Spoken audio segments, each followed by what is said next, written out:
va lire, s'il vous plaît. On va lire. On va continuer l'enseignement de notre adversaire le diable. OK? On va le terminer aujourd'hui. Comme ça, la semaine prochaine, on peut entamer notre enseignement pour la gloire de Dieu. Alors, on va lire, s'il vous plaît, suivez-moi. D'ailleurs, la dernière fois qu'on avait on va lire 1 Pierre 5, verset 8, il dit, 1 Pierre 5, verset 8, il dit, soyez sobres et veillez, votre adversaire le diable rôde comme un lion rugissant, cherchant qui il va dévorer. Et la dernière fois qu'on avait vu, on avait vu la nature du diable. C'est ce qu'on avait vu. Et on avait parlé pas mal de choses que je ne vais pas rentrer dedans, parce que ce n'est pas notre leçon ce soir. Mais la dernière fois, il y avait quelques points que j'avais pas eu le temps, ou j'avais omis de vous dire, que je vais vous le dire. C'est parce qu'on avait vu la nature du diable. On a vu qu'en fait, pour connaître son adversaire, pour mieux le combattre, il faut le connaître. Et on avait vu sa nature, on avait vu qu'est-ce que le diable voulait, etc. Et on avait vu qu'en fait que le diable était un chérubin. Ok? Là, je fais un résumé. Et que tout ce qui l'intéressait, c'était la gloire de Dieu. Il voulait la gloire de Dieu. Et tout ce qu'il veut, c'est que l'homme lui rende la gloire que l'homme doit à Dieu. Parce que comprenez une chose, c'est que Dieu a créé l'homme pour révéler sa gloire. Ok? Dieu a créé l'homme pour révéler sa gloire. Le but de la création de l'homme, c'est révéler sa gloire à la créature, à la création. Donc, Lucifer, lui, qui est un être de la gloire, il a vécu dans la gloire de tout temps. Maintenant, il sait que Dieu a créé un être qui doit lui rendre gloire. Et donc, lui, qu'est-ce qu'il fait? Il veut prendre la place de Christ sur le trône pour être adoré tout le temps. On a vu ça dans Apocalypse. Et donc, la dernière fois, je devais vous donner quelque chose que je n'ai pas fait. Donc, du coup, je vais le faire. Au fait, on va terminer avec quelques noms que le diable a. OK? Parce que si on veut connaître Dieu, si on veut connaître le diable, pardon, sa nature, voici quelques noms qu'on appelle le diable.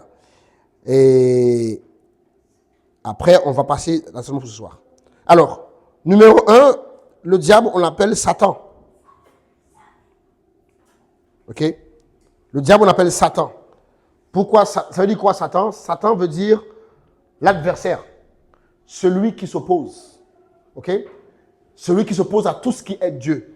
Satan, en fait, le nom là veut dire il s'oppose, l'adversaire. Donc, en fait, tu as toujours une personne dans ta vie qui va s'opposer à toi, c'est Satan. OK? Dites avec moi Satan. Satan.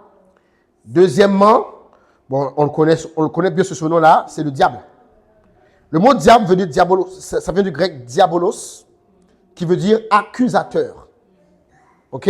Et pour ça, on va aller dans, si mes notes me permettent, OK, accusateur. On va aller dans Zacharie. On va lire ça. Zacharie, chapitre 3, verset 1. Regardez bien. Diable, ça veut dire accusateur. Zacharie 3, verset 1. Il dit, « Il me fit voir Josué, le souverain sacrificateur, debout devant l'ange de l'Éternel. » Et le diable, Satan, se tenait à sa droite. Qu'est-ce qu'il faisait? Pour l'accuser. Donc, en fait, il y avait un sacrificateur à l'époque qui s'appelait Josué.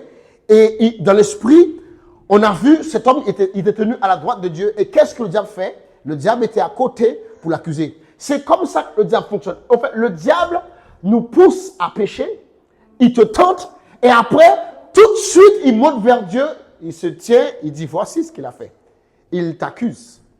Il t'accuse. C'est ce qu'il fait, le diable. Il te pousse à la faute. Ensuite, il monte vers Dieu. Dès que tu commences à prier, tu vas voir. Vous n'avez pas remarqué, qui a déjà remarqué ça? Tu as fait quelque chose qui n'est pas bien. OK? Tu as fait quelque chose qui n'est pas bien. Tu le sais. Mais jusqu'à t'as rien. Dès que tu commences à prier, la chose revient dans ta tête. Dès que tu décides que tu vas prier, la chose revient dans ta tête. Et c'est le diable. Parce que son but, c'est t'éloigner de Dieu. Son but, c'est t'accuser. Lui, en fait, il t'a rien dit. Quand tu as dit la chose, quand tu as fait la chose, rien n'est arrivé. Tu te mets à genoux pour prier, tu te souviens de ce que tu as fait hier? C'est le diable. Il veut accuser ta conscience afin que tu ne cherches pas Dieu. Il s'appelle l'accusateur. Regardez bien. On va lire un autre verset dans Apocalypse. Apocalypse 12, versets 7 à 10. Il dit, il y eut une guerre dans le ciel. Apocalypse 12, versets 7 à 10. Il y eut une guerre dans le ciel.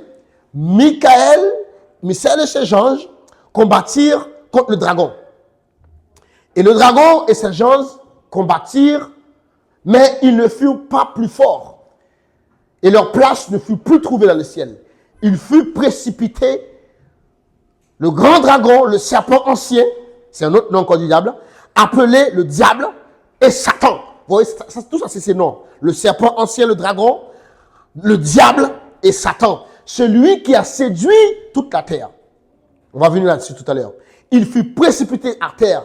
Ces gens furent précipités avec lui. Et j'entendis dans le ciel une voix forte qui dit, maintenant le salut est arrivé. Et la puissance et le règne de notre Dieu et l'autorité de son Christ. Car il a précipité, regardez bien, l'accusateur des frères. Celui qui accusait devant Dieu. Le but, le rôle du diable, lorsqu'il est diabolos, c'est qu'il t'accuse. Il vient pour t'accuser. Numéro 3, on l'appelle le tentateur. Satan, c'est le tentateur. Ok? Il tente. Celui qui, en fait, le mot tenter là, c'est celui qui séduit.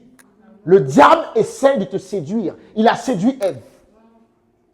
Et quand il vient, il essaye. Comment il fait ça? Par la manipulation mentale. Le diable, c'est un expert à manipuler. 1 Thessaloniciens, chapitre 3, verset 5, il dit, ainsi, de mon impatience, j'enverrai m'informer de votre foi, dans la crainte que le tentateur ne vous eût tenté. Le diable, c'est un tentateur et il va essayer de te séduire. Dans Matthieu 4, verset 1 à 3, il dit, alors Jésus fut emmené par l'Esprit dans le désert pour être tenté par le diable. Verset 3, il dit, le tentateur s'étant approché de lui et lui dit, si tu es, il essaie de le séduire. Le tentateur, c'est le nom du diable. Lorsqu'il vient chez toi en tant que tentateur, il essaie de te séduire. Par la séduction du péché, par la séduction de... La semaine prochaine, on va voir tout ça. La séduction du péché, la séduction, il essaie de te séduire. Et quatrièmement, je sais pas, on était combien? 1, 2, 3? 3, quatrièmement. Il s'appelle le serpent ancien. On a vu ça dans l'Apocalypse. Le serpent ancien, c'est un nom très élaboré du diable. Au fait, ça veut dire, numéro 1, que le diable, il était là il y a longtemps. Et de 2, il est rusé. Le diable est très rusé. En fait, l'une des plus grandes armes du diable, c'est sa ruse. C'est pas qu'il est super. Le diable est puissant. Ne soyons pas fous, ne soyons pas ignorants, ok? Le diable est puissant. Mais l'une de ses plus grandes forces, c'est la ruse. C'est un serpent. Donc, il essaye de te tromper. Il essaye par la ruse parce qu'il connaît. Lui, il était là dès le commencement. Toi, tu as 20 ans. Tu as 22 ans, 30 ans, 50 ans. Moi, j'ai 37. Mais le diable, lui, était là dès le commencement. Le diable était là avant même qu'on crée l'homme. Il sait pourquoi on a créé. Le plus, c'est que le diable sait pourquoi tu es né. Le diable, lui, il sait pourquoi tu es né. Donc, son but à lui, par la séduction, par la ruse, par la tromperie, il essaie de t'éloigner du plan. Le serpent ancien. Ok? Donc, ça, c'était ce qu'on devait voir la semaine dernière. Maintenant, aujourd'hui, on va voir les stratégies du diable. Dites avec moi les stratégies du diable. Les stratégies du diable. Regardez bien. On va lire, parce qu'en fait, le diable, on va lire dans 2 Corinthiens, chapitre 2, verset 11. 2 Corinthiens 2, verset 11. Il dit, afin de ne pas laisser un avantage à Satan, car nous n'ignorons pas ses desseins. Là, tu peux remplacer le mot dessein là par stratégie. On n'ignore pas ses plans. Le diable, il a des plans. Le diable n'est pas comme nous, les êtres humains, on agit au hasard. Non, le diable, il est très organisé. Il a des plans. Éphésiens 6, verset 10 et 11. Il dit, au reste, frères, dans le Seigneur, et par la force toute puissance, revêtez-vous de toutes les armes de Dieu, afin de pouvoir tenir ferme contre quoi? Les ruses du diable. Les ruses du diable. Regardez bien. Regardez-moi. La Bible dit que le diable rôde comme un lion rugissant. il cherche qui il va dévorer. OK? Lorsqu'on regarde, je ne sais pas si vous aimez les documentaires animaliers, moi j'aime bien regarder les documentaires animaliers. Lorsqu'on regarde les documentaires animaliers et qu'on étudie les lions, on regarde les lions ou bien les félins, les animaux qui chassent, en fait, quand on dit ils rôdent, en vrai, ce n'est pas juste du rôdage. Ce qu'ils font, en fait, c'est qu'ils établissent une stratégie. Les lions en particulier, les lions, ils savent très bien qu'en fait, ils ne sont pas rapides. Ils sont très lourds. Ils ne peuvent pas courir longtemps. Ils peuvent courir très vite sur une courte distance. Et ils ne sont pas très endurants. Donc, connaissant leurs faiblesses, ils sont sûrs de leur force, mais ils savent très bien qu'une débauche d'énergie inutile peut leur coûter cher. Donc, ce n'est pas comme le guépard ou bien le jaguar qui sont rapides et qui sont endurants. Le guépard peut poursuivre une proie sur plusieurs centaines de mètres. Ça ne le dérange pas parce qu'il est rapide et il est endurant. Mais le lion n'est pas endurant. Donc, il sait très bien qu'il ne peut pas courir après une proie pendant plusieurs centaines de mètres. Mais il peut de bon faire ce qu'il a à faire. Sa force, c'est la puissance. Donc, qu'est-ce qu'il fait? Il élabore une stratégie. C'est ce qu'on appelle rôder.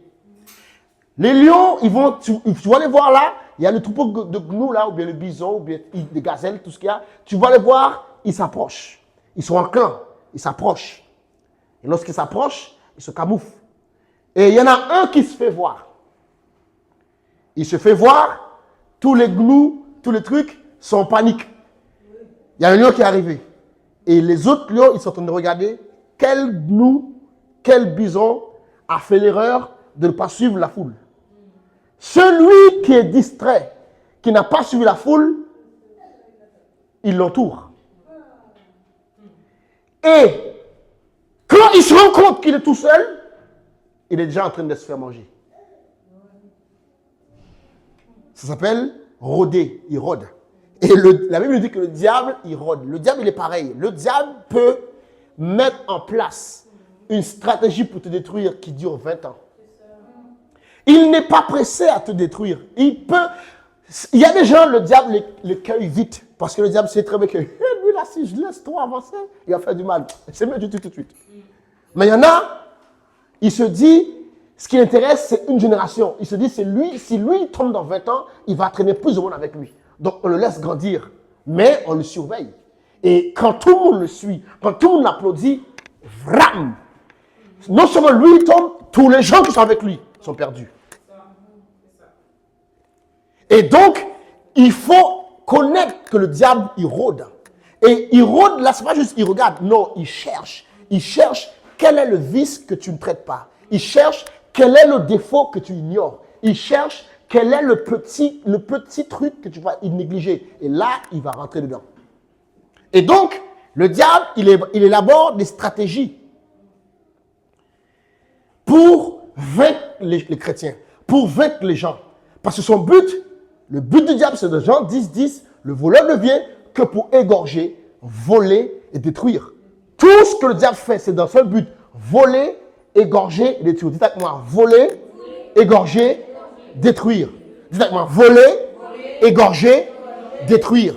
C'est uniquement ça le but du diable. Donc même si le diable te rend riche, le but c'est de te détruire.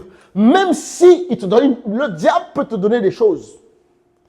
Ne pensez pas qu'il n'y a que Dieu qui donne. Non, le diable donne aussi. Ah, c'est Dieu qui donne. Arrêtez avec ça. Le diable parfois le diable répond à certaines prières plus vite que Dieu. Parce qu'il sait très bien que ton cœur n'est pas attaché à Dieu. Et que s'il répond à ta prière, tu vas laisser Dieu. Parfois, Dieu ne répond pas à une prière parce que Dieu me connaît. Mais le diable répond à la place de Dieu. Parce que le diable, lui, son but, c'est de nous éloigner de Dieu. Donc, la stratégie numéro 1 du diable contre l'être humain, contre les chrétiens, notez ça bien. Prenez des notes. Numéro 1, la stratégie numéro 1 du diable, c'est ce qu'on appelle l'ignorance. Avec moi, l'ignorance. 2 Corinthiens 4, versets 1 à 4. Je vais lire pour vous. C'est pourquoi, ayant ce ministère, selon la miséricorde qui nous a été faite, nous ne perdons pas courage, nous rejetons les choses honteuses que font en secret. Nous n'avons point une conduite astucieuse et nous n'altérons point la parole de Dieu. Mais, publiant la vérité, nous recommandons en toute conscience d'homme devant Dieu. Si notre évangile est encore voilé, regardez bien, il est voilé pour ceux qui périssent. C'est quoi? Pour les incrédules. Donc quoi? Dont le Dieu de ce siècle a aveuglé l'intelligence. L'ignorance, c'est la plus grande arme de Satan dans la vie des gens. Parce que le diable sait très bien que ce que tu ignores, c'est ce qui va te vaincre. Le domaine de ta vie où tu es en péril, c'est un domaine de ta vie qui montre que tu as de l'ignorance. Quand tu es ignorant, le diable a avantage sur toi. Voilà pourquoi le diable, il est intéressé à être en camouflet. Le diable domine sur les gens avec l'information qu'il leur communique. Il va toujours chercher à savoir qu'est-ce que tu sais, qu'est-ce que Dieu t'a dit, qu'est-ce que tu sais. Et c'est en fonction de ce que tu sais, lui, il va te vendre une information qui est au fait de l'ignorance. Parce qu'en fait, l'ignorance, ce n'est pas de ne pas savoir. L'ignorance, c'est une forme de connaissance. Mais ce n'est pas la bonne. Jésus disait à les pharisiens, veuillez donc, afin que la lumière qui soit en vous ne soit point ténèbres. Donc, il est possible que tu as de la connaissance, mais ce soit de ténèbres. Et ça, c'est l'ignorance. Et quand tu es dans l'ignorance, un jour, je vais enseigner sur l'ignorance à l'église. J'ai un enseignement pour cette année, je vais un enseignement pour ça. Mais dites que Dieu me fasse grâce. Vous allez comprendre un truc, c'est que l'ignorance, c'est une arme puissante entre le diable. Parce que, regardez bien, je m'avance un peu. L'ignorance a plusieurs étapes. Il y a ceux qui sont ignorants, qui ne le savent pas. Ça s'appelle l'ignorance inconsciente, en fait, l'ignorance savante. L'ignorance savante, c'est quelqu'un qui est ignorant, mais qui sait qu'il est ignorant, il essaie de progresser. Donc, il cherche à savoir. Mais il y a ce qu'on appelle l'ignorance profonde. L'ignorance profonde, c'est quand tu ne sais pas, mais tu es persuadé que tu sais. Quelqu'un comme ça, Dieu ne peut pas t'aider. Donc, il y a l'ignorance savante. L'ignorance savante, c'est quand tu ne sais pas, mais tu es honnête, tu cherches à savoir. On peut t'aider. Mais il y a des gens, ils sont dans l'ignorance profonde. Ils ne savent pas, mais ils sont persuadés qu'ils savent. Tandis que ce qu'ils savent, en fait, c'est les ténèbres. Le diable, il domine sur les gens avec l'ignorance. C'est comme ça qu'il a séduit la terre, avec l'ignorance. L'ignorance. Dites avec moi l'ignorance. Numéro 2. On va avancer. Numéro 2.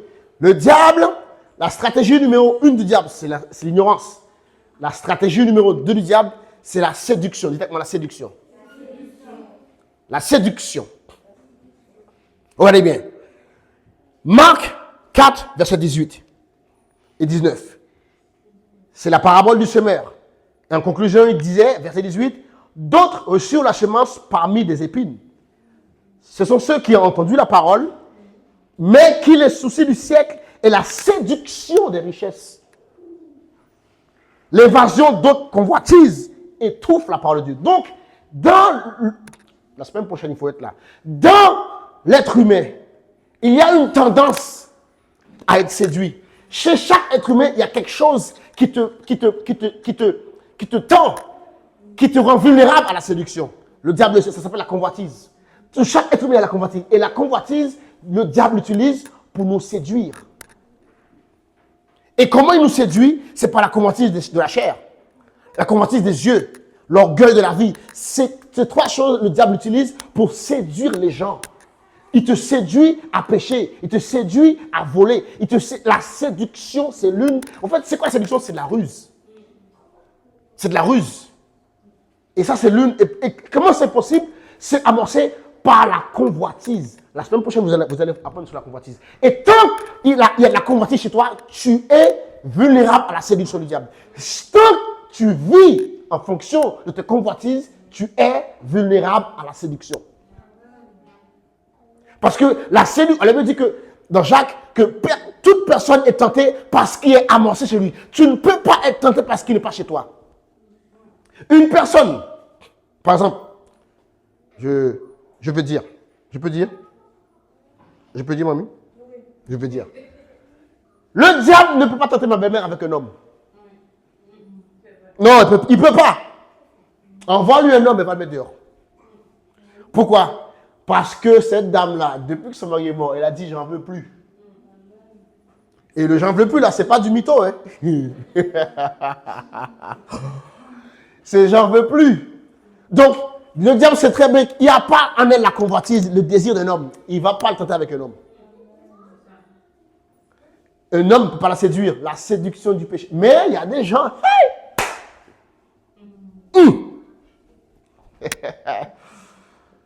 Et c'est ça. En fait, c'est ce qui est chez toi que le diable cherche. Voilà pourquoi il faut vaincre la convoitise. On va apprendre ça la semaine prochaine. Il faut vaincre la convoitise. Parce que c'est ce qui est chez toi qui va donner la séduction. Il y a des gens, ils aiment l'argent. Ils entendent, gens direct. Ils aiment l'argent. Ils aiment l'argent. Et le diable sait que tu aimes l'argent. Donc, il va te séduire avec les richesses du monde. Parce que tu aimes l'argent. Tu dis, ouais, je veux être prospère. Non, tu aimes l'argent. C'est l'argent que tu aimes. C'est pas je veux prospérer pour Dieu. Ça, c'est des mythos. Une fois que Dieu te donne 1000 euros, il te donne 500 à un tel. Hey, 500! Dieu t'a donné 1000 euros, il te dit donne 500 à Sania. Tu ne peux pas. Mais tu disais, si tu disais, je veux être riche pour Dieu, mais Dieu te tente. Il te donne 1000 euros. Hey! Témoignage, donne 500 euros à Sania. Hey! Hey! On va donner 200. Non, tu as dit 500. Toi, tu dis, Dieu m'a dit de te donner 150 euros. C'est pas ce que Dieu t'a dit. Pourquoi? Tu aimes l'argent. Ouais. La séduction. Si je reste là-dessus, là, je vais aller loin. La séduction, c'est dangereux. Hein. Mais bon, la semaine prochaine, vous allez voir. OK. Numéro 3. On va avancer. Numéro 3. Celui-là, il est chaud. Le numéro 3, c'est par dites avec moi, les forteresses mentales. Ça, là, regardez bien. 2 Corinthiens 10, verset 3 à 5. 2 Corinthiens 10, verset 3 à 5. Il dit, si nous marchons dans la chair, nous ne combattons pas sur la chair. Car les armes avec lesquelles nous combattons ne sont pas charnelles. OK? Mais elles sont puissantes en Dieu, par la vertu de Dieu, pour renverser quoi? Toutes les forteresses. Nous renversons les raisonnements, toute hauteur qui se lève contre la connaissance de Christ. En fait, c'est quoi les forteresses mentales? Une forteresse mentale, c'est un ensemble de pensées. C'est un système de croyances, c'est une mentalité qui est en toi. Je répète, une forteresse mentale, si tu veux noter, une forteresse mentale, c'est un ensemble de pensées, c'est un système de croyances et c'est une mentalité. Le diable sait très bien que ce système, il est dans chaque être humain. J'aime bien dire ça, dans chaque être humain, il y a une tête. Vrai ou faux? Sinon, c'est un monstre. Dans chaque tête, il y a un cerveau. OK? Chaque cerveau est connecté à une âme. Chaque âme a une mentalité. Chaque mentalité vient de système de pensée. Et le diable sait très bien que nous, chacun d'entre nous ici, nous avons une mentalité. Et qu'est-ce qu'il fait? Il nous manipule. Il sait très bien que telle personne pense comme ça, donc il suffit que je manipule les circonstances, il va revenir à la base. Tu veux avancer avec Dieu, mais il sait très bien que tu as des penchants, ta mentalité. En fait, toi, tu viens à l'église, mais tu es macho. Tu dis, ouais, les femmes à l'église, tu es macho. Le diable sait très bien que c'est dans ta tête. Donc du coup, il va mettre une femme à l'église en pantalon. Ça va te truc.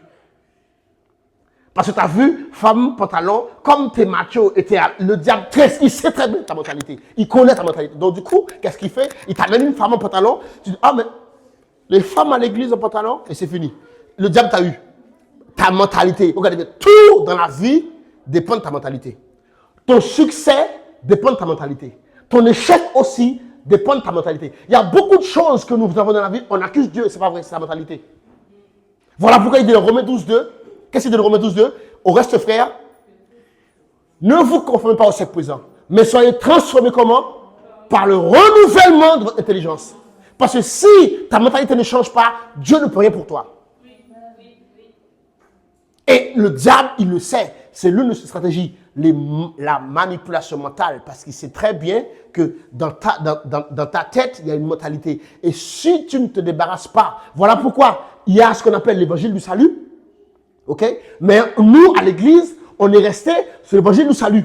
Mais on doit prêcher aux gens l'évangile du royaume. C'est l'évangile du royaume qui transforme les mentalités des gens, qui fait que les gens ne sont plus les sujets au diable. Parce que tant que tu ne changes pas de mentalité, le diable, il a avantage sur toi.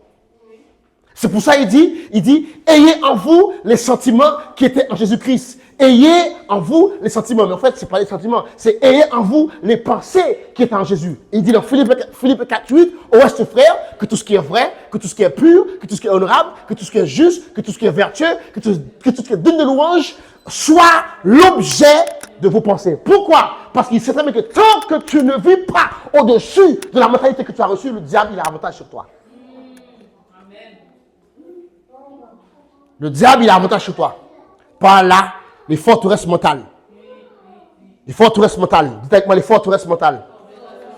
Et ça, dans notre communauté haïtienne, il est grave. Hey!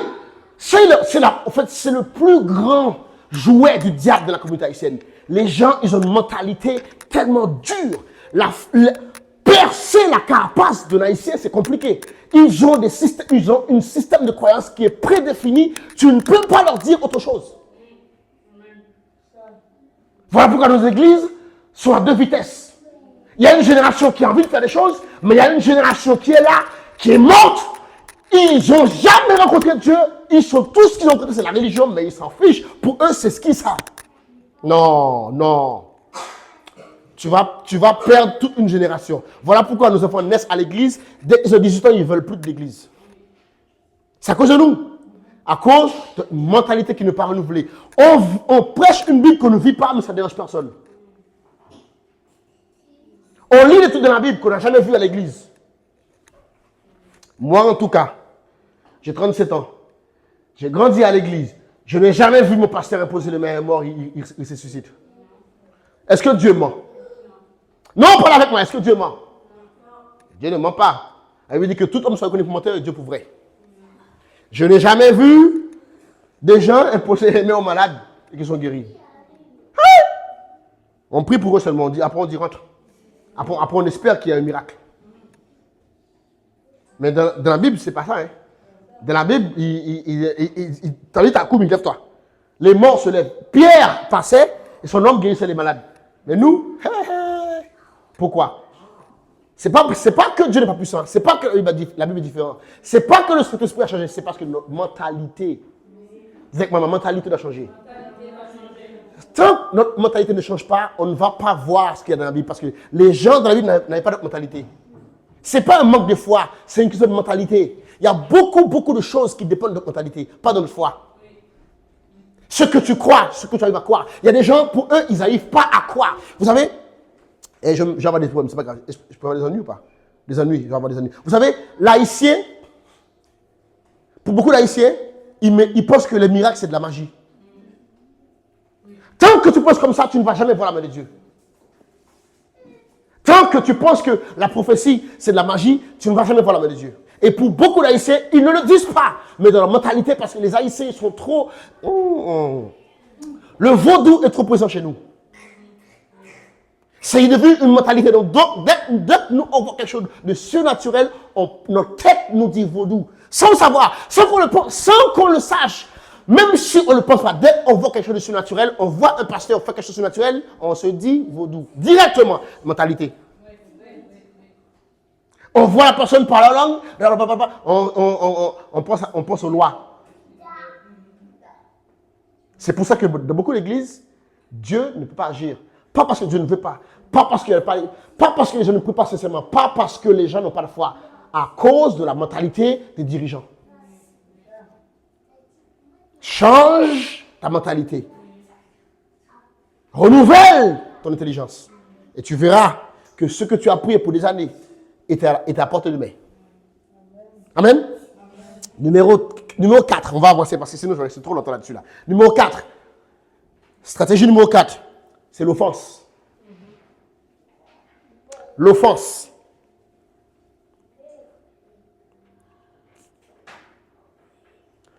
« 2 Corinthiens 7, verset 1. Ce verset m'a toujours interpellé jusqu'à ce que j'ai compris ça.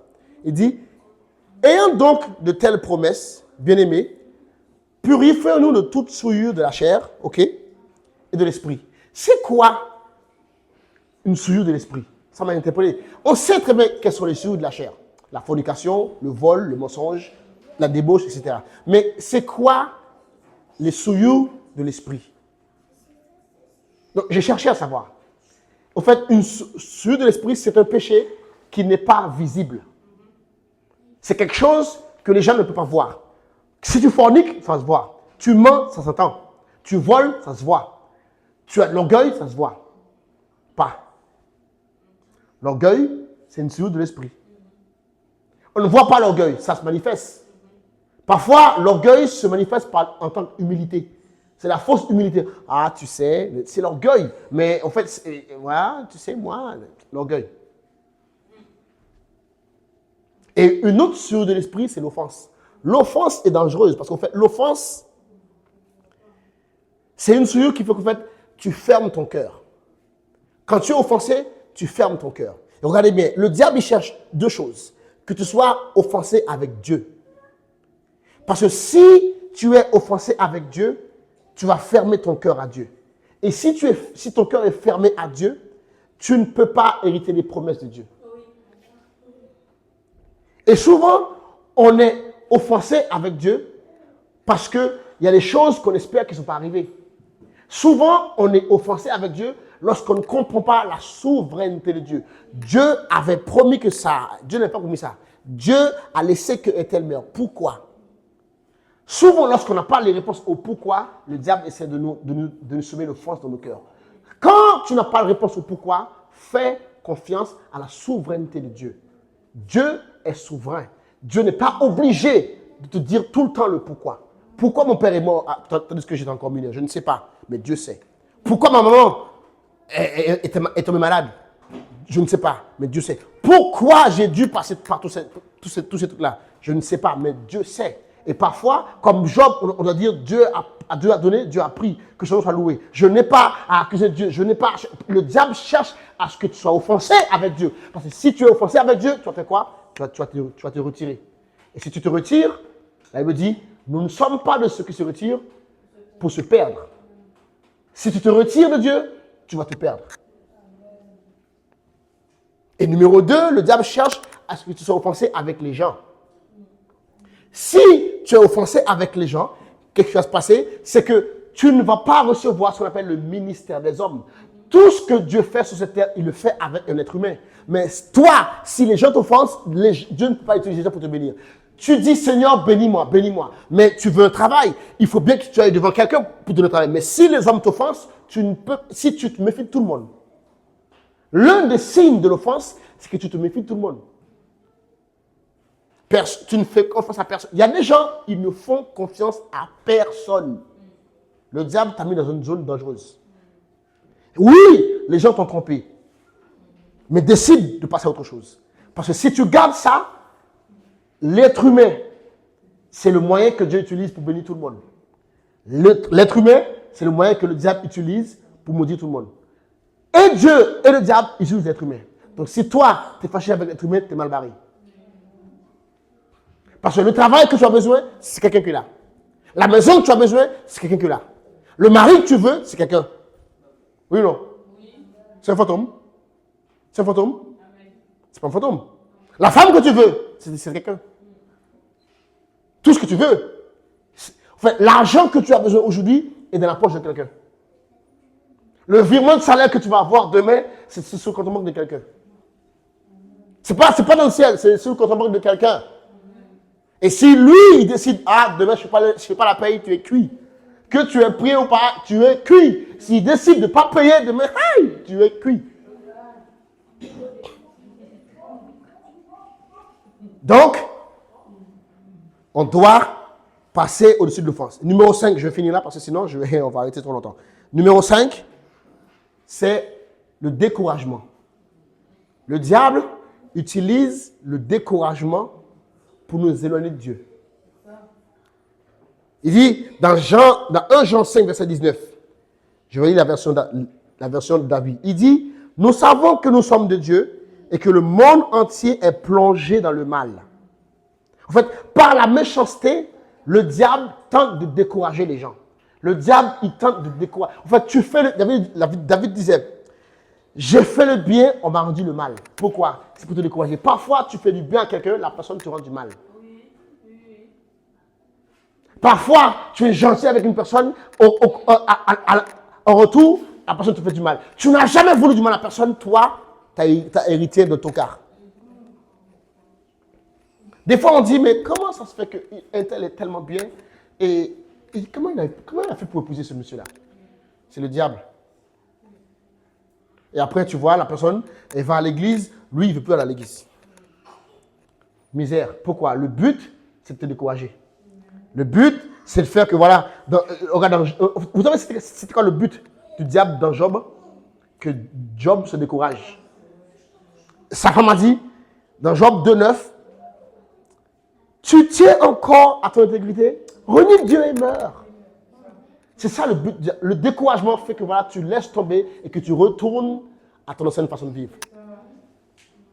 Mais je suis venu te dire, ne te décourage pas. Ne te décourage pas. Garde la foi. Ne te décourage pas. Parce que si tu gardes la foi, la Bible dit, ceux qui gardent la foi et ceux qui persévèrent jusqu'au bout, c'est jusqu'au bout. Jusqu'au bout. Même si c'est dur, jusqu'au bout. Même si tu ne comprends pas, jusqu'au bout. Même si tu as l'air, on dit que la situation ne va pas s'arranger, jusqu'au bout. Jusqu'au bout. Vous savez, il y a de la foi pour changer les choses. Mais il y a une autre type de foi que Dieu te donne, c'est pour endurer les choses. Parfois, Dieu ne va pas te changer la situation. Parfois, Dieu ne va pas te délivrer la situation. La seule chose que tu as besoin, c'est avoir la foi pour rester dedans. Paul a dit, j'ai prié 3 fois pour que Dieu me débarrasse de ça. Dieu l'a dit, ma grâce te suffit. Parfois, la réponse que Dieu a pour toi, c'est juste, je te donne assez de grâce.